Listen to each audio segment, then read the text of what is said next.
Hi, my name is Annie, and welcome to the Walking Word, where we go through the Bible in a year. Today we're reading Genesis chapter 10, the table of the nations. These are the descendants of Noah, the descendants of Noah's sons, Shem, Ham, and Japheth, to whom sons were born after the flood. The descendants of Japheth: Gomer, Magog, Madai, Javan, Tubal, Meshech, and Tiras, the descendants of Gomer. Ashkenaz, Riphath, and Togarmah, the descendants of Javan; Elisha, Tashish, the Kittim, and the Rodanim. These are the descendants of Japheth, and from the sprang the maritime nations. Aha. So these are the maritime nations, the guys who live near the seas. In their respective lands, each with its own language, by their clans with their nations, the descendants of Ham. Cush, we'll hear about Cush a lot later. Mizraim, Put, and Canaan, the descendants of Cush. Seba, Havilah, Rabta, Ramah, and Sebteka, the descendants of Ramah, Sheba, and Dedan.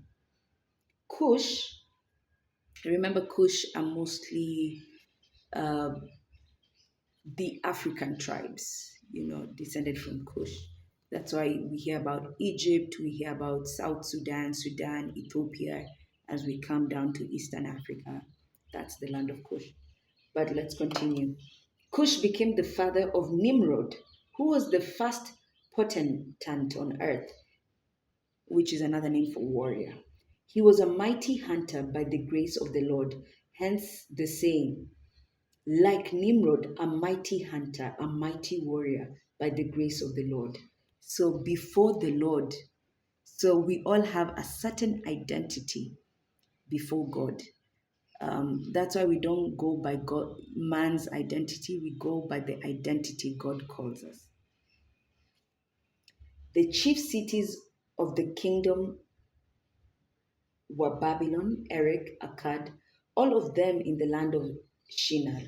From that land he went forth to Ashur, where he built Nineveh. Nineveh, we will hear about Prophet Jonah and Nineveh later, where he was, Jonah in the ark. We'll hear about that later. Rehoboth, Rehoboth-ir, and Kala, as well as Resen between Nineveh and Kala, the latter being the principal city. Mizraim became the father of the Ludim, the Anamim, the Lehabim, and the Naphtuhim, the Prathusim, the Kasluhim, and the Kaphtorim, from whom the Philistines sprang. So we'll hear why the Philistines, the children of Israel, were always fighting the Philistines. Remember that? Canaan became the father of Sidon, his firstborn, and of Heth, also of the Jebusites, the Amorites, the Gigashites, the Hivites, the Archites,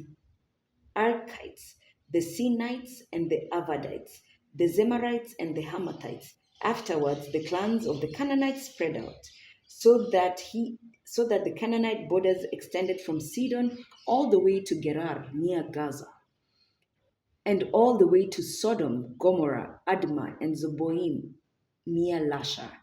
You can already hear the names of Ham's children: Sodom, Gomorrah, Gaza, Gerar, Philistines, Amorites, and I'm sure you remember the stories in the Kings and in the Chronicles, which we'll go into later, and why they were always being destroyed by Israel. These were the descendants of Ham according to their clans and languages, by their lands and nations. To Shem, also Japheth's older brother and the ancestor of all the children of Eber, sons were born. Remember the third son, Shem. The descendants of Shem: Elam, Ashur, Apakshad, Lud, and Aram. The descendants of Aram: Uz, Hul, Gether, and Mash.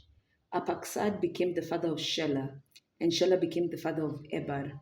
To Eber 2 sons were born. The name of the first son was Peleg, for in his time the world was divided. and the name of his brother was Joktan. Joktan became the father of Almodad, Shelef, Hazarmaveth, Jerah, Hadoram, Uzal, Dikla, Obal, Abimael, Sheba, Ophir, Havil, and Jobad. All these were the descendants of Joktan. Their settlements extended all the way to Shephar and the eastern hill of the country. These were the descendants of Shem, according to their clans and languages, by their lands and nations. These are the groupings of Noah's sons, according to their origins and by their nations. From these, the other nations of the earth branched out after the flood. We continue chapter 11 in the next one, an exciting one.